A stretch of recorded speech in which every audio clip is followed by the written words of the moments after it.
皆さんこんにちは。好奇心 TV です。今回の動画はアメリカが国家崩壊の危機に直面している原因を取り上げながら、日本でも同様に起きている危機的状況について情報をシェアしていこうと思います。アメリカではトランプ新大統領が誕生し、就任初日からかつてない数の大統領令を発令して話題を呼んでいます。日本の主要メディアは相変わらずトランプ憎しの偏向報道をしていますが、嘆かわしいことにそれを真に受けてトランプの政策は自分さえ良ければいいということが問題だなどと街頭インタビューに答える庶民の姿が報道されています。今トランプ大統領が進める移民政策の見直しは世界の潮流であると断言してもいいでしょう。残念ながら日本はこれからもっと移民を受け入れるのだそうですが、売国土議員が移民政策を進める行為はろくでもない輩たちが行う工作活動の定番です。アメリカ同様、日本が崩壊の道をたどるかどうかは実は庶民の問題意識次第ということで、その改善に少しでもお役に立てたらと思い動画を作成することにしました。ぜひ最後までご視聴ください。このチャンネルでは自分や家族の身を守るためにできることや、日本人がこれ以上騙されることがないようにするための情報を発信しています。チャンネル登録がお済みでない方はぜひチャンネル登録をお願いします。さて、今回の動画は今アメリカのトランプ大統領が大統領就任後早速公約通りに着手した不法移民問題について取り上げながら、日本の移民問題について考えてみようと思います。日本においては島国であるということもあって、アメリカのように国境線を歩いて渡ってくるということはないので事情は少し異なりますが、その根本には共通した謀略の存在があることを忘れてはならないと思います。こんなことを言うとまた陰謀論だという方もいるかもしれませんが、そろそろ目を覚まさないと国の危機はもちろんのこと、私たち庶民の生活が詰んでしまうことになりかねません。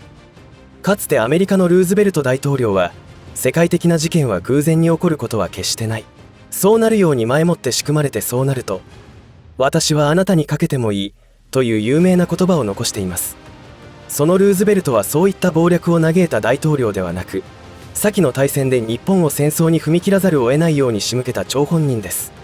と言ってもろくでもない輩たちの手下でしかありませんでしたが、その話と不法移民問題、移民問題はどのようにつながっていくかお伝えできればと思います。世界各国で起きている移民問題とは。移民問題というのは非常に複雑な問題で、世界情勢の混乱によって発生する難民や人道的な問題もあったりで、バッサリと移民政策に反対だとも言えないのが実情です。実際ドイツでは製造業が国の経済を支えている関係で、ドイツ人がやりたがらない単純作業を移民の人たちで充当している現実がありますが、一方でイスラム系移民者によるテロ事件が多発しています。いきなり前触れもなく多くの人たちが行き来している街中で爆発が起きるということが、どれだけ国民に恐怖を与えるか想像に難くありません。テロが多発している状態というのは私たち日本人には信じられないし、そんなことになったら移民政策の中止の世論が形成されるのは当然だと思います。またイギリスにおいても同様にテロが多発しているという現状がありますし、暴動も多発しているということで、イギリス政府は大量の不法移民をルワンダに強制送還することも行っています。このような動きはアメリカのトランプ大統領だけではないですし、そもそも不法移民は正当な手続きを踏んで移住した移民とは全く意味が違います。ところが人道的に問題があるとメディアが騒ぐのは、社会の混乱を企てるろくでもない輩たちによるマイノリティへの過剰保護だと言えるのではないかと思います。こうして移民問題は単独で存在しているわけではなく、国家間の紛争も含めて全て連動しています。戦争や紛争の火種を作って国家間や民族間の争いを作り出しておいて、そこから発生する難民を EU に送り出す。そこには工作員や犯罪者が大量に紛れ込んでおり、ターゲット国で暴動を行うというものです。さらに難民を送るために闇深き NGO 団体が資金提供を受けて協力するということが組織的に行われています。決して全ての NGO 団体に闇があるというわけではありませんが、ろくでもない輩たちというのは口実や隠れ蓑を巧みに準備しているということです。アメリカの民主党政権下で起きていたこと。今話題になっているトランプ大統領の不法移民の強制送還について、その背景を日本の主要メディアでは一切報じることはありませんが、どんなことが起きていて不法移民の強制送還になったかを知れば、ほとんどの人が異議を唱えることはできないでしょう。例えばバイデン政権では前の動画でも扱いましたが、LGBT などに見られるようないわゆるマイノリティに対する過剰な保護政策によって不法移民や有色人種が犯す犯罪に対して警察官が逮捕できなくなるという異常事態が発生していました。万引きをしている犯罪者を捕まえると人種差別だと逆に訴えられてしまうのです。さらに狂ったことにロサンゼルスでは15万円以下の犯罪は軽犯罪として扱われることになり、実質万引きは捕まらないという事態になって多くの店舗が閉店を余儀なくされました。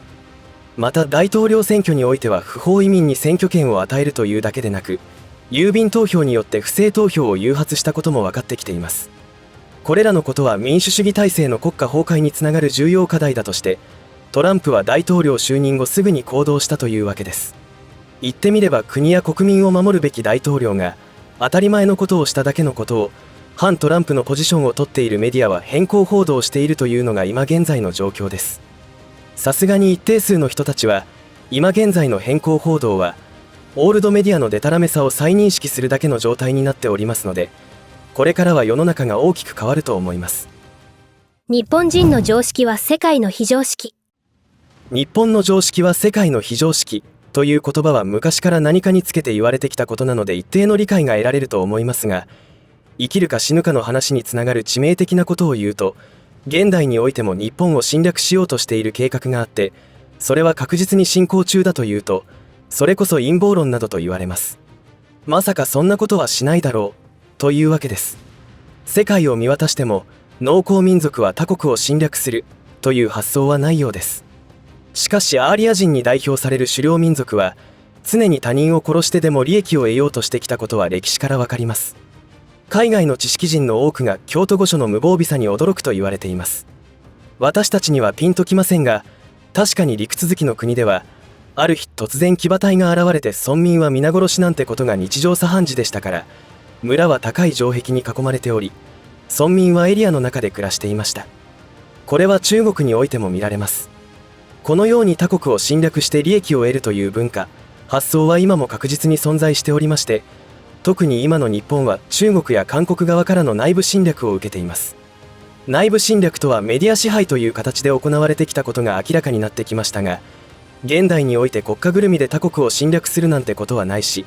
あってはならないと多くの日本人が考えている。もしかしたら何も考えていないかもしれませんが、その結果が今の日本です。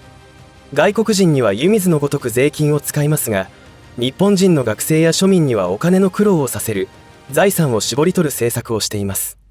今回テーマにしている移民問題もしかりです。事実を隠して出稼ぎを難民と偽り、そのまま不法移民となって日本の治安を乱すことになっていくということが起きています。おそらく中国共産党が全世界に仕掛けている千人計画のように、日本に移住した自国民を説得、脅迫することで工作員にリクルートしているケースも多々あるのではないかと思っています。陰謀論の多くが真実だった。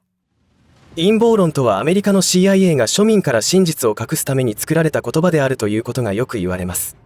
それが本当かどうかは分かりませんが、庶民を真実から遠ざける効果は間違いなくありました。残念ながら多くの日本人はまんまとその術中にはまり現在に至っています。私が思うに科学的根拠とかエビデンス、証拠という言葉も似たような効果をもたらしているように思えます。その言葉自体の意味に疑問は抱きませんが、悪巧みしている輩たちにとっては非常に都合の良い言葉だし、口実となって悪用されていると思います。どういうことかというと、証拠さえなければ罪に問われないとか、統計の数字を操作したりして叩き出された結果を科学的根拠に基づいていると言って、地球上の人々をミスリードしているということが起きています。その最たるものは地球温暖化対策であり、だからこそトランプ大統領がパリ協定から脱退するということにつながっています。しかし日本の主要メディアは、トランプのパリ協定脱退は地球温暖化問題よりもアメリカさえ良ければいいという論調で世論をミスリードしています。また日本国内で起きているフジテレビ関連のスキャンダルは、一部都市伝説的に語られてきたことであり、結局は真実であったわけで、今後は時間の経過とともに事の真実はもっとひどい状態であったことが明らかにされていくことになるでしょうね。こうしたスキャンダルなどはどうでもいいことなのですが、見落としてはならないのは、芸能人とテレビ局の人身売買ともいえる犯罪行為に対して警察や政治家、総務省などの官僚も知っていたにもかかわらず隠していたという事実です。ジャニー喜多川の件もしかりです。これだけをとっても政治家や官僚、メディアは私たち国民を騙してきたという何よりの証拠です。私は YouTube では扱えない情報はメディアブルにて動画配信していますが、そこには国民の命よりも自分たちの出世や天下り先の確保を優先している実態、国家税収の使途不明金の不正使用をしていながら税収不足だと増税を国民に強いているという現実などの情報を扱っていくチャンネルですが、このような事実を前に、まさかそんなことするはずがないという寝ぼけたことを言っていると、例の液体摂取で命を落とす、もしくは副反応で人生を狂わされ、それを自己責任だと言われる現実に直面することになります。国家の分断と破壊はどのように進められるのか。そもそもなぜろくでもない輩たちというのは世界を混乱に陥れようとするのでしょうか。今更言うことでもないのですが、奴らは世界統一政府を作ろうとしており、その雛形、実験台として EU を作りました。そうやってみると、確かに EU は国家を超えて EU 議会が存在しており、自国の法律よりも EU の決定の方が法的効力を有しています。ちょっと前から EU 内でも移民問題が大問題となっており、アフリカからイタリアに向けて出港する移民船が大量に出現しています。その船は NGO 団体が手配した船だそうで、そこにもしっかりと闇が存在しており、通常資金難に陥っている NGO 団体が潤沢な資金を投じて、アフリカからイタリアに移民を送りつけています。そこには犯罪歴のある者たちも含まれており、これらが移民先で暴れているという構図です。そういうステップでターゲット国の国内を分断させる工作を行います。その一つが移民であり、LGBT などのマイノリティの過剰な人権擁護ということになります。そしてその実現を容易にするために、少数民族の独立をけしかけて民族問題に発展させます。同時に関係団体を設立しますし、地方議員、国会議員をあらゆる工作によって操り人形化していきます。これらの工作は沖縄や北海道で起きているので耳にしたことはあるのではないでしょうか。その結果が今の日本政府や官僚の腐敗、メディアの腐敗となって現れているわけで、この先日本で起きることは、一定数集まったマイノリティ的な立場の民族が、ある時一変して暴動を起こし出すというのがお決まりのパターンとなりますので、そういうことが起きる原因がすでに日本にはあるというマインド設定をすることが、身の安全を守るためには絶対必要なこととなります。いかがだったでしょうか。今現在ではちょっと手を伸ばせば学校では決して教えないタブー視されてきた真の歴史を手に入れることができる時代になってきたので、多くの庶民が覚醒し始めてきたと思います。しかし私の肌感覚で言うと、最近欲しい情報へのアクセスがしにくくなってきているように思います。皆さんはそのように感じることはありませんでしょうか。 Google などの検索アルゴリズムは全くのブラックボックスになっているので確かなことは言えませんが、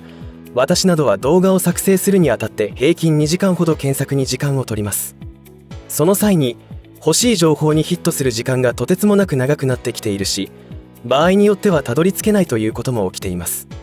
ちょっと前に Facebook で有名なメタ社のザッカーバーグがバイデン政権の圧力に屈し、検索結果に手を加えていたことを暴露しました。 Amazon でも同様のことが明白になっていることから、トランプ大統領からはそういった IT メディアによる政府の検閲行為を禁止する大統領令も出されています。一方日本では真逆と言っていいようなことが起きていまして、 SNS の影響力がオールドメディア以上になってきたことや、選挙結果にも影響を及ぼし始めていることを受け、 SNS 規制を始めようとしています。嘘情報が多いからという理屈なのだそうで、どの口が言っているのだろうかと思いますが、本腰入れて協議に入っていますからかなりイカれています。もしそんなことになったら日本はいよいよ共産主義国家になり下がることになり、暗黒時代を迎えることになります。ろくでもない輩たちにとって不都合な真実を情報発信している SNS は邪魔な存在でしかありませんので、トランプの世直しとは逆方向に行っている日本においては、知りたい情報にアクセスすることが困難になっていく可能性は否定できません。 YouTube がどっちに転ぶか分かりませんが、そういった事態も視野に入れて情報源の確保にも注視しておいた方が良いと思います。今後は世の中の混乱だけでなく、食糧危機も視野に入れなければならないのでなかなか忙しいですが、混乱を生き抜くとはこういうことだと思って受け入れていくしかないと思っています。不測の事態に対して動揺しないためにも、普段から現実に起きていることの理解を深めてマインドセットをしてほしいと思います。最後までお付き合いありがとうございました。以上で今回の話は終わりとしますが、皆さんの応援が次の動画作成の力になりますので、いいねボタン、チャンネル登録、通知設定をオンにしていただけると嬉しいです。また、コメント欄へのご意見、ご感想の書き込みもいただけたら励みになります。最後までご視聴ありがとうございました。好奇心 TV でした。